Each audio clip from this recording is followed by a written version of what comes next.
ఇన్ఫ్లేషన్ను మనం తేలికగా తీసుకోలేం.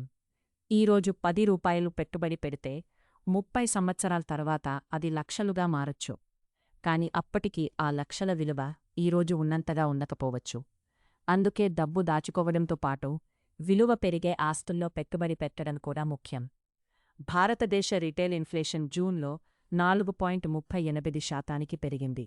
వెండి ఆభరణాల ధరలో ఏకంగా 30.19%, అల్లం 50.40%, బంగారం, వజ్రాలు, ప్లాటినం ఆభరణాలు 36.82%, టమాటా 30.80% పెరిగాయి. కిస్మిస్, మునక్కా ధరలు కూడా 20.82% పెరిగాయి.